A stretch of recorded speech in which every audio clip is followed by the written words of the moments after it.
I discovered my wife's family group chat titled Operation Freedom, Getting Her Out.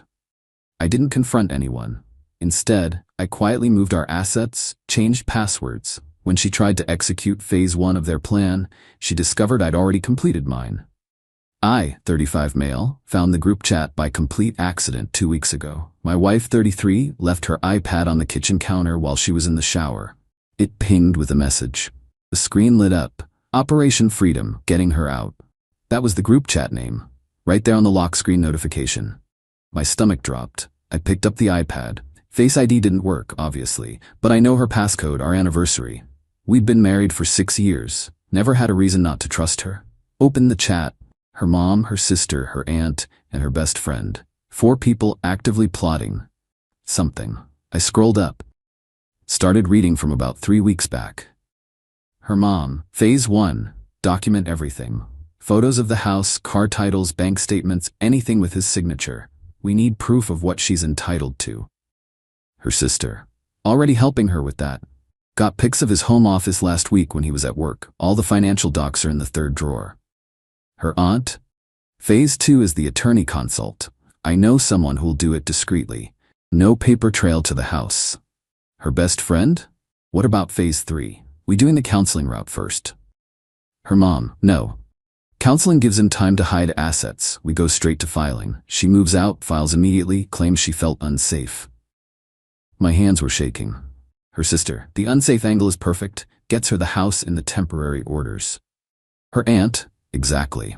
Then we push for permanent. He makes good money. She'll get alimony plus child support if we're smart about it. We don't have kids? Her best friend, when are we thinking? Timeline? Her mom, 2 months. Gives us time to document, consult, and prepare. Then she's free. This was dated 3 weeks ago, which meant I had about 5 weeks left before Operation Freedom went live. I kept scrolling, more messages discussing which attorney to use, how to access my retirement accounts, which friends of ours would definitely side with her, how to make sure she got the right judge. Her sister. Remember, the narrative is controlling husband, isolated wife, financial abuse. None of that was true. I'm not controlling. She has her own career, her own money, her own friends. We split household expenses proportionally based on income. I make about $120K as an operations manager. She makes about $65K in HR. We have a joint account for bills, separate accounts for everything else. Financial abuse? I'd literally just paid off her student loans last year. $15,000. A gift because she hated the monthly payments. The last message was from 2 hours ago. Her mom, attorney consult is Tuesday. Don't tell him you're going anywhere. Act normal. We're almost there, baby girl. I put the iPad back exactly where I found it. Went to my office, closed the door, sat there for an hour trying to process. Then I got to work. Update 1, 1 week later. The last 7 days have been surreal. I've been operating on autopilot while my wife acts completely normal. Kisses me goodbye in the morning. Asks about my day at dinner. Watches TV with me at night. Meanwhile, I know she's meeting with a divorce attorney, documenting our assets, planning to accuse me of things I haven't done. So I've been planning too. Day 1, the day I found out. First thing, called my own attorney, explained the situation. He asked if I'd taken screenshots of the group chat. I hadn't, too shocked to think clearly. Get them, he said. Document everything and start protecting yourself. Went back to the iPad that evening while she was grocery shopping, took screenshots of every message, uploaded them to a cloud storage account she doesn't know about. Changed the password on that account. Day 2 to 3, financial protection. Closed the joint account. Well, not closed. Removed her as a co-owner and transferred the money, about $8,000, into my personal account. We'd both been contributing to it for bills. Legally ambiguous, but my attorney said it was better than letting her drain it first. Changed every password she knew. Email, bank accounts, investment accounts, credit cards, everything. Called the bank about my retirement account, asked them to put a note on file that no one but me could access or make changes. Changed the password on our home security system. Changed the garage code. Day 4 to 5, asset documentation. Took photos of everything in the house, every room, every item. Time-stamped them all. Pulled all our financial records going back 3 years. Tax returns, pay stubs, bank statements, organized them chronologically, found receipts for the student loan payoff, found the gift letter I'd made her sign for tax purposes. That was going to be useful. Day 6-7, strategic planning. My attorney filed for divorce, not her, me. We filed first. In our state, whoever files first has some strategic advantages, sets the initial narrative, gets to request things first, puts the other party on defense. We filed on grounds of irreconcilable differences, no fault. But we also requested exclusive use of the marital home and protection of separate property. Attached the screenshots of the group chat as evidence of planned abandonment and false allegations in bad faith. The filing was served to her at work yesterday. Friday afternoon. I wasn't home when it happened. Didn't want to be there for the fallout. Stayed at my brother's place. Got 28 text messages within 2 hours. What did you do?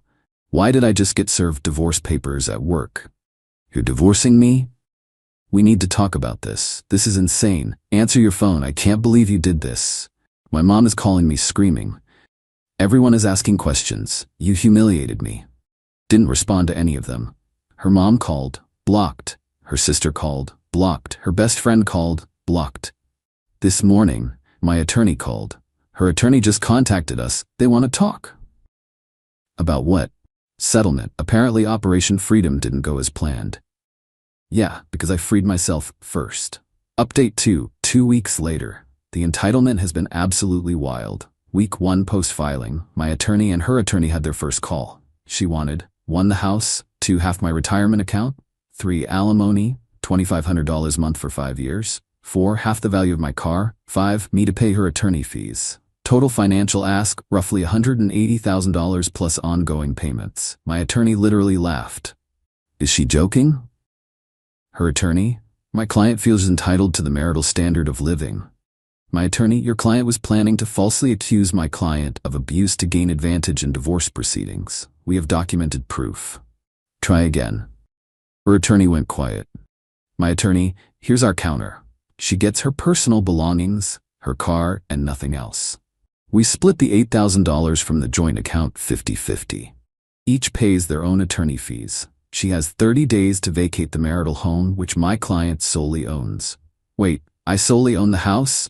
Turns out, yes. I bought it 2 years before we got married. Never added her to the deed. It was always just mine. I'd honestly forgotten that detail. Her attorney, that's completely unreasonable. My attorney, then we'll see you in court with the group chat screenshots, and we'll discuss how your client committed fraud by claiming abuse that never happened. I'm sure the judge will love that. They hung up. Her sister showed up, day 9. Saturday afternoon, I was mowing the lawn. A car pulled up. Her sister got out. We need to talk. I turned off the mower. No, we don't. Yes, we do. You're destroying her life. She was planning to destroy mine first. I just got there faster. She wasn't trying to destroy you. She wanted out. You're controlling and suffocating, and she couldn't take it anymore. Name one controlling thing I've done. She couldn't, just sputtered. I'll wait, I said. You track her phone. Life 360. We both have it. For safety, she can turn it off anytime. You won't let her have her own bank account. She has her own bank account, has had one the entire marriage. I've never touched it. You're ruining everything. She had a plan, a way out, and you stole it from her. She had a plan to lie about abuse and take everything I've worked for. Yeah, I stopped that. Cry about it. Her sister got in my face. You're gonna give her what she deserves or what? You'll help her file a false police report too? Go ahead. I have evidence of your whole family plotting this. Try me. She left. Came back an hour later with her mom. The mother-in-law. Her mom got out of the car, pointed at me. You selfish, vindictive man. How dare you serve my daughter at her workplace? How dare you humiliate her like that? She was going to do the same to me. Actually worse. She was going to falsely claim abuse. She felt abused. Emotional abuse is real. Name one emotionally abusive thing I did. Same problem as the sister. Couldn't name anything. You're just the way you are. The way I am, which is what? I work, come home, spend time with my wife, support her career, paid off her student loans. That student loan payment was manipulative. You were trapping her. I actually laughed. I paid $15,000 to trap her? By eliminating her debt? Sure. Her mom started crying. She just wanted to be happy. She wanted freedom. She was free. She had a car, money, career, friends. She was planning to lie about me to take more. That's not seeking freedom. That's committing fraud. We're going to sue you for emotional distress. Go ahead. I'll countersue for conspiracy to commit fraud. And I'll win. They left. The counseling ambush, day 12. Got a text from my wife. I booked us a marriage counselor. Tuesday at 6, we need to try. I called my attorney. Is this a trap? Probably. Don't go alone. Definitely don't go without recording it. I replied, we're getting divorced. There's nothing to counsel. Don't contact me except through attorneys. She called immediately. Blocked. Her best friend called. You're not even willing to try? What kind of husband are you? The kind who doesn't let his wife's family plot against him for months. She wasn't plotting. She was preparing. There's a difference. Not legally, there isn't. Goodbye. Day 14 yesterday, the house incident. I came home from work to find the locks changed. My key didn't work. Called my attorney. She changed my locks. On your house that you own? Yes. Call the police. Right now. Called the cops. Explained. I own the house. She's not on the deed. We're getting divorced. I have a court order giving me exclusive use of the property. 2 officers showed up. Then my wife and her mom showed up. Officer, ma'am, do you own this property? Her mom, it's her marital home. That's not what I asked. Is her name on the deed? My wife, but... Officer, then she can't change the locks. Sir, you'll need to call a locksmith to change them back. Ma'am, you'll need to leave. This is illegal. He's locking her out. Ma'am, he owns the property. She's been legally served with divorce papers that grant him exclusive use. She's technically trespassing. My wife started crying. Where am I supposed to go? That's not our concern. You need to leave. Her mom. She has rights. Not to someone else's property. She doesn't. They left. I called a locksmith. Again, new locks installed by 8 p.m. Cost me $350. Adding it to the list of expenses I'm claiming in the divorce. Today, my attorney called with an update. They want to settle. What are they offering? She takes her personal belongings, her car, $4,000 from the joint account, and walks away. Each pays their own fees. She gets $4,000 and I get $4,000. Correct. Done. When can we sign? I'll draft the agreement today. It's over. Almost over. Just waiting on signatures now. Final update. 3 weeks later.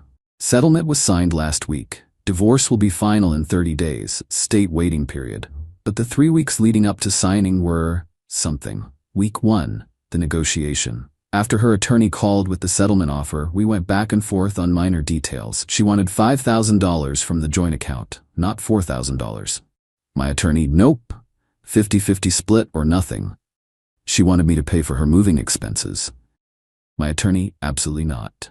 She wanted to take furniture. My attorney, personal belongings only. Furniture stays with the house. She wanted 2 months to move out instead of 30 days. My attorney, 30 days, non-negotiable. Every request was denied.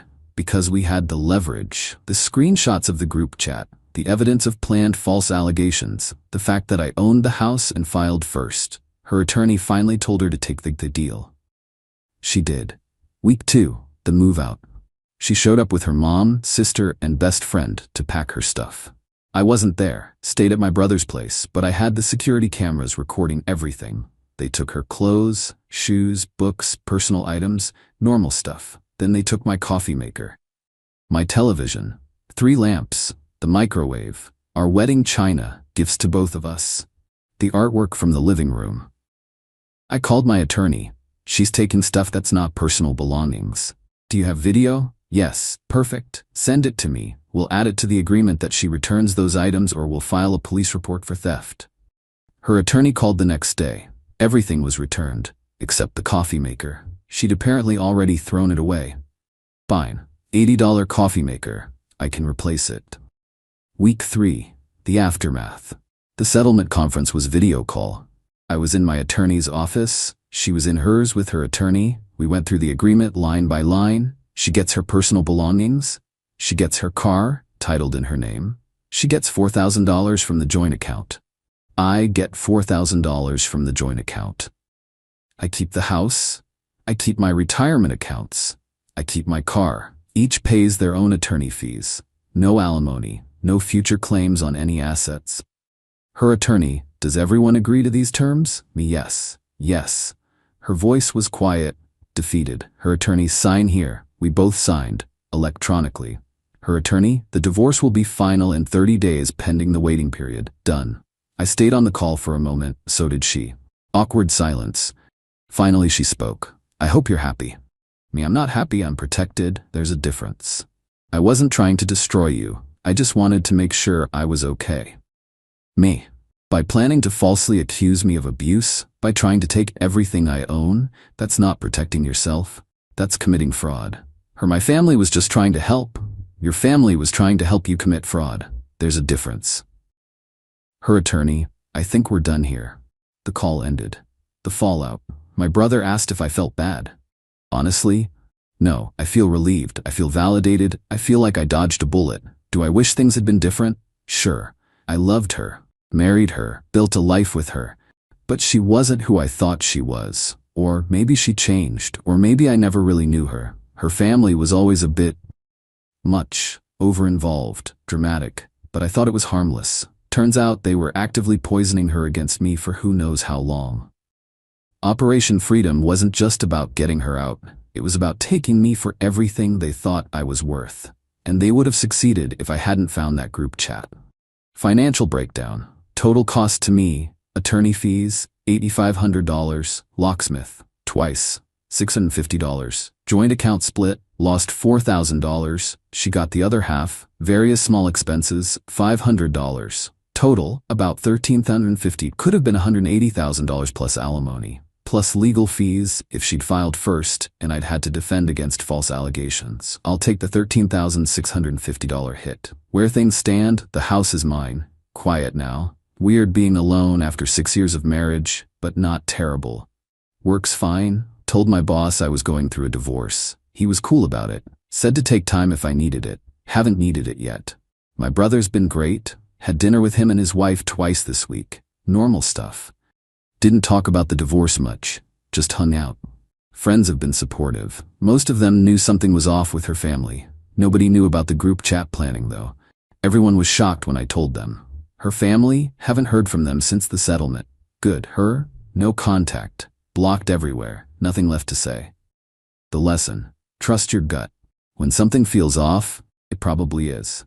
Document everything. Screenshots saved my financial future. Act first if you have to.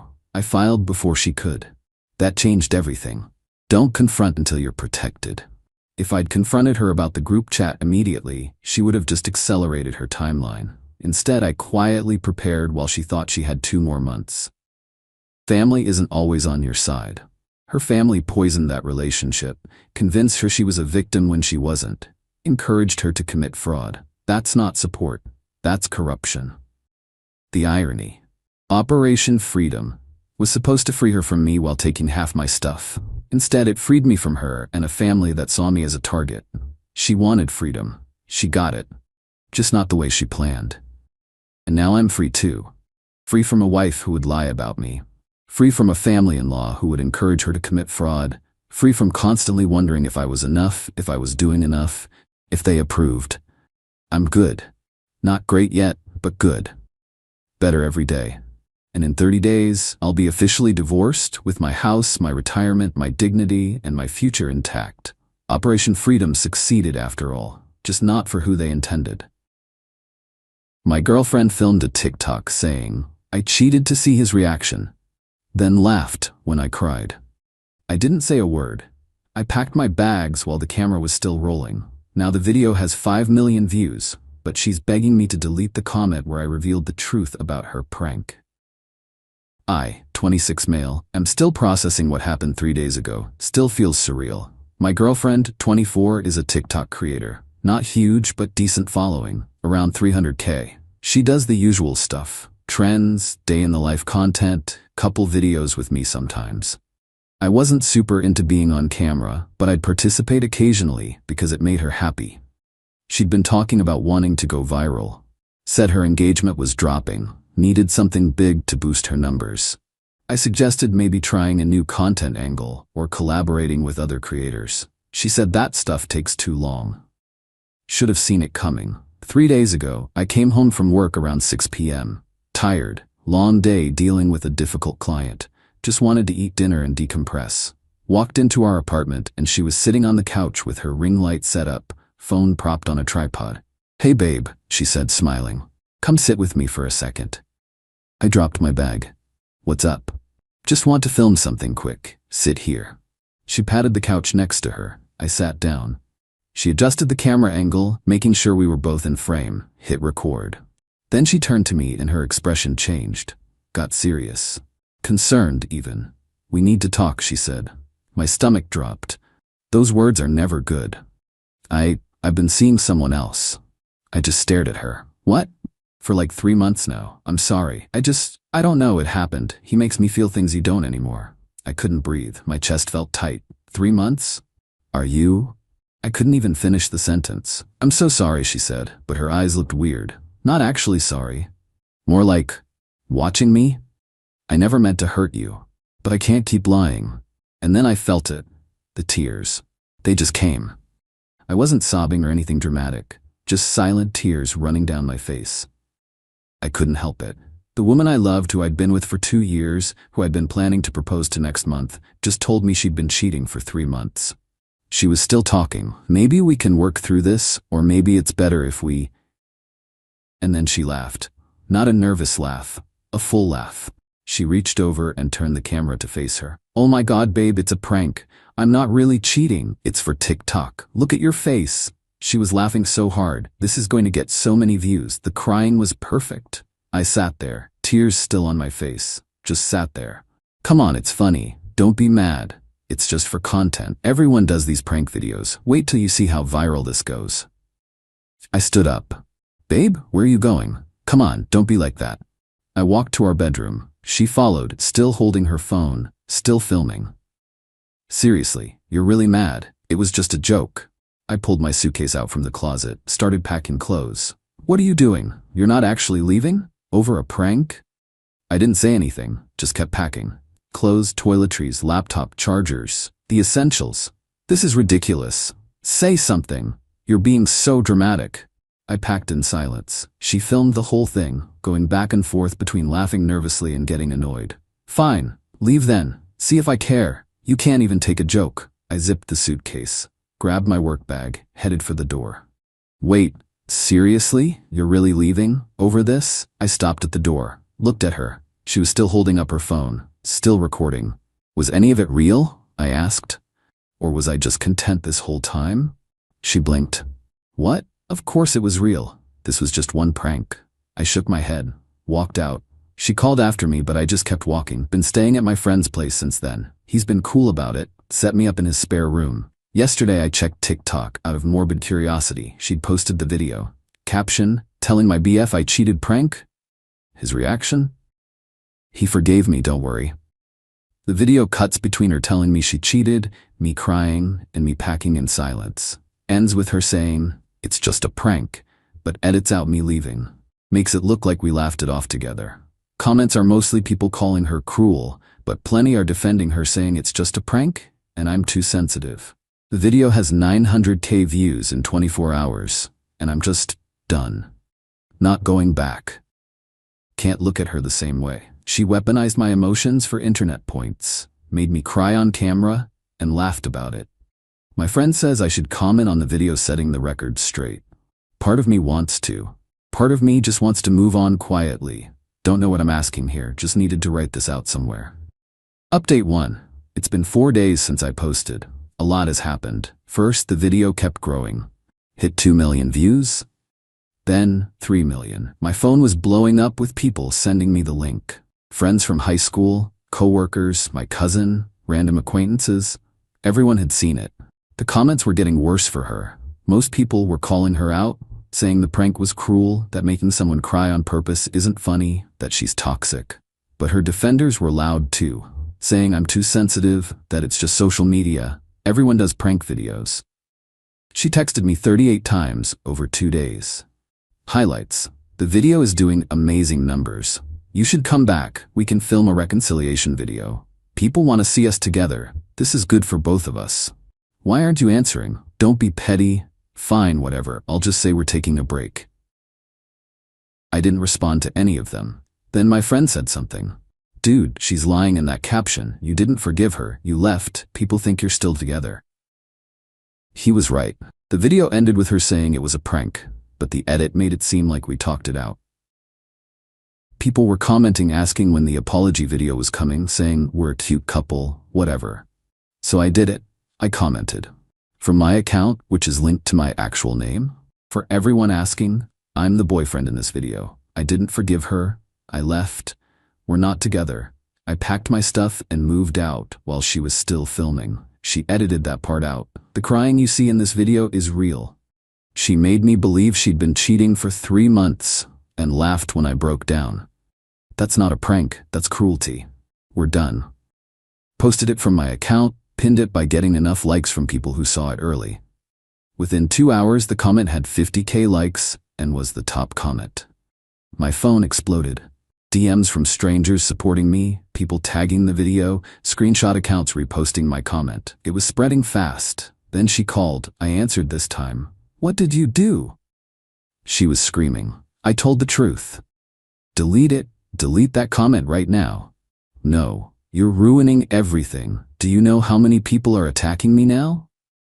You posted the video. It was just content. You're making me look like a monster. I didn't make you do anything. I just told people what actually happened. Everyone's unfollowing me. My comments are full of hate. My sponsorship is asking questions. Delete the comment.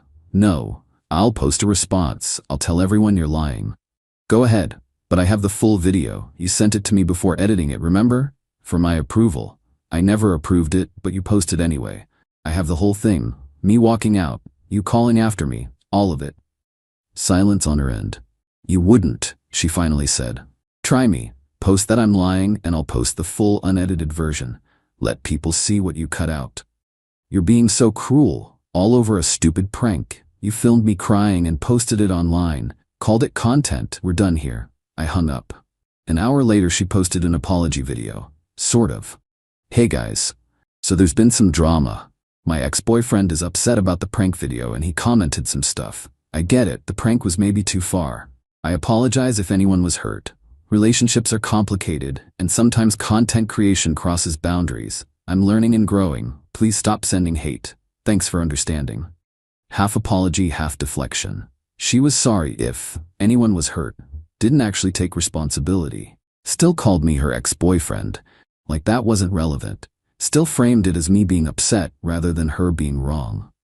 The comments weren't buying it. Girl, you made him cry and laughed. Maybe too far? It was way too far. You're only sorry because he called you out. This isn't an apology. This is damage control. My comment on the original video is now at 200K likes. It's the first thing anyone sees. The video hit 5 million views, but her follower count is dropping. She's lost 50K followers in 2 days. Her best friend DM'd me. You know she's devastated, right? Her whole career is falling apart. Was this really necessary? I replied, she devastated me on camera and called it entertainment. Yes, it was necessary. Her mom called me. I didn't answer. She left a voicemail saying I'm being vindictive and I should think about her daughter's mental health. My mom called me too. She'd seen the video, said she never liked my ex anyway, and I did the right thing leaving. Now I'm just waiting to see what happens next. The video is still up. My comment is still there and she keeps texting asking me to delete it. Not happening.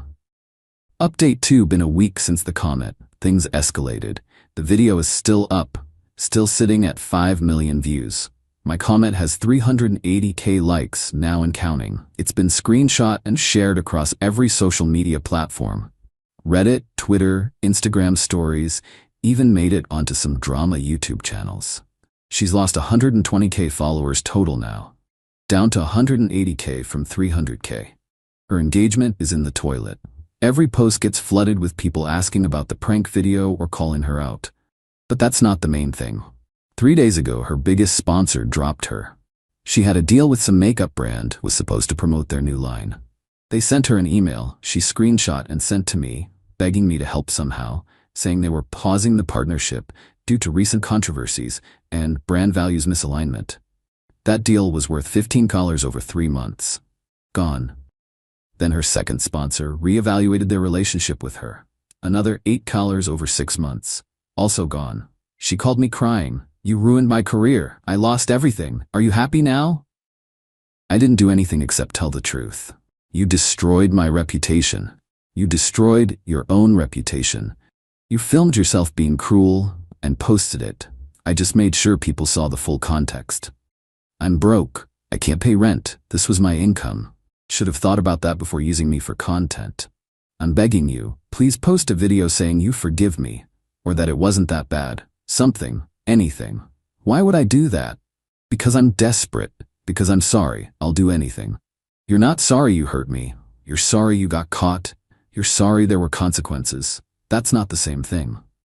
She hung up on me. 2 days ago, her friend started commenting on my social media. Not her best friend who DM'd me, but other people from her circle, saying I'm vindictive, that I'm bitter, that I can't let things go, that I'm ruining a young woman's career over one mistake. I didn't engage, just blocked them. Then yesterday, she posted another video. This one was different. She's crying in it. Real tears, looks like. Talking about cancel culture and how one mistake has cost her everything. Says she's lost sponsorships, followers, friends. Says she's struggling financially now. Says she's learned her lesson but people won't forgive her. Says she's just a person who made a bad choice and doesn't deserve to have her entire life destroyed. Never once mentions me by name. Never addresses what she actually did. Just talks about being canceled and how hard it is. The comments are mixed. Some people feel bad for her. Others are pointing out she's playing victim. Someone commented, "Your one mistake was publicly humiliating someone and laughing about it. Actions have consequences." That comment has 50K likes. Her mom called me again, left another voicemail. This one was angry. Said I'm purposely sabotaging her daughter's career, that I'm being vindictive and spiteful, that she's going to pursue legal action if I don't delete my comment and post a retraction. I called my own lawyer cousin, asked if she had a case. He laughed. For what? You told the truth. You didn't defame her. You just provided context to a video she posted. She has no grounds for legal action. If she tries, counter-sue for emotional distress. I'm not gonna sue. That's not the point. But it's good to know I'm legally protected. My ex texted me again yesterday. My landlord is asking about next month's rent. I don't have it. I might get evicted. Please, I'm begging you, just delete the comment, or make a video saying it wasn't that serious. Something. I can't live like this. I replied for the first time in days. You made a choice to hurt me for entertainment. You made a choice to post it. You made a choice to lie about what happened in the caption. These are consequences of your choices. I'm not responsible for fixing the mess you created. Her. So you're just going to let me lose everything over a prank? You were willing to let me be a joke for 5 million people. Yes, I'm going to let you face the consequences of that. We're done here. Don't contact me again. Blocked her number after that. This morning I woke up to DMs from people telling me she's started a Patreon, asking her supporters to help her through this difficult time by subscribing for exclusive content. It's $10 a month. She has 23 subscribers so far. $230 a month. Her rent is $1,400. She's screwed. Part of me feels bad, part of me doesn't. She made her bed, she can lie in it. My friend asked me yesterday, "Do you think you went too far?" Honestly, no. I didn't create fake screenshots. I didn't make false accusations. I didn't harass her. I just told people what actually happened in her own video. That's it. If the truth ruins you, maybe you shouldn't have done the thing in the first place. Update 3. Final line. It's been 3 weeks since the original video went up. Time for the final update, because this is basically resolved now. The video is still up on her account, still at 5.2 million views. She won't delete it because it's her most viral video ever, and she's desperate for any engagement she can get. My comment is still the top comment. Her follower count stabilized around 160K. Lost 140K total. The people who stayed are either die-hard fans or just there to watch the drama. Last week she had to move out of her apartment, couldn't make rent. She's back living with her parents now. They're apparently furious with her. My friend who knows her best friend said her dad won't even speak to her. He saw the video, read my comment, and told her she brought shame on herself. The sponsorships never came back. She tried reaching out to smaller brands, but apparently word travels in that industry. Nobody wants to work with her. She deleted the crying victim video after the comments turned mostly negative. People were calling her manipulative, saying she was trying to profit off the consequences of her own actions. The Patreon didn't last. She shut it down after 3 weeks. Never broke 30 subscribers. Not enough to live on. But here's where it gets interesting. 5 days ago she posted another video, not on her main account, on a second account with like 8K followers that she'd barely used. It was a genuine apology. Not to everyone. To me specifically. She looked rough. No makeup, hair in a messy bun, clearly at her parents' house. She talked for 3 minutes straight, said she's been in therapy, said she realizes now that what she did was emotional abuse, that she weaponized trust for views, that she violated boundaries in a fundamental way, that she's genuinely sorry and doesn't expect forgiveness but wanted to say it anyway. Actually took accountability this time. No "if anyone was hurt" language. No deflection. Just, I was wrong. I hurt someone I claim to love for internet fame. That's not okay. Someone sent me the video. I watched it 3 times. Then I commented, I appreciate the apology. What you did hurt me deeply, and I'm glad you're getting help. I won't be coming back, but I hope you actually learn from this and become a better person. That's it. Didn't delete my original comment. Didn't make a reconciliation video. Just acknowledged her apology and moved on. Her response to my comment? Thank you. I don't deserve your kindness, but I appreciate it. I'm truly sorry. That was 4 days ago. Haven't heard from her since. Her main account is basically dead now. She posts occasionally but gets maybe 5K views per video. Her career as a content creator is over. My life has moved on. I signed a new lease on a 1-bedroom apartment. Starts next month. It's smaller than the place I shared with her, but it's mine. All mine. I've been on a few dates. Nothing serious yet. Taking it slow. Learning to trust again. My friend group threw me a freedom party last weekend. Stupid name, but it was nice. They'd all seen the video, all supported me walking away. We played games, ordered pizza, nobody filmed anything. It was perfect. Funny thing, I got contacted by a local news website wanting to interview me about viral revenge and social media accountability. I said no. This isn't about revenge. It's just about not letting someone rewrite history to make themselves look better. I've been thinking a lot about what happened, about the whole situation. She wanted to go viral. She did. Just not the way she planned. She wanted internet fame. She got internet infamy. She wanted content. She got consequences. And me? I just wanted a genuine relationship. Didn't get that, but I got something better, self-respect. I walked away from someone who saw me as a prop rather than a person. That's worth more than any follower count. My final thoughts on all this. Social media has convinced people that everything is content. That other people's emotions are entertainment. That going viral matters more than being a good person. She's not unique in that. Lots of creators cross these lines. But actions have consequences. I don't hate her. I feel sorry for her, honestly. She threw away a real relationship and a stable career for a viral moment. And she got the viral moment, just not the outcome she wanted. To everyone who supported me through the comments and DMs, thank you. To people who said I went too far, I understand why you might think that. But I disagree. Truth isn't revenge. To content creators reading this, your significant other is not content. Your relationship is not content. Someone's genuine emotions are not content. If you can't tell the difference between entertainment and cruelty, maybe reconsider what you're doing. And to my ex, if you're reading this, I really do hope therapy helps. I hope you figure out who you are when the camera's off. I hope you find value in things that aren't measured in views and likes. I hope you learn that some things are more important than going viral. But I also hope you understand that I meant what I said. We're done. Permanently. You can't prank someone into crying, post it online, and expect them to stick around for the encore. I'm closing this chapter of my life. Moving forward, building something real with people who see me as a person, not as a character in their content. That's it. That's the end of this story. I'm going to log off Reddit for a while, focus on real life, and let this whole thing fade into internet history where it belongs. To everyone following along, thanks for listening. Time to move on. Final note, since people keep asking, No, I don't regret commenting the truth. No, I won't delete it. No, we won't get back together. Yes, I'm doing fine.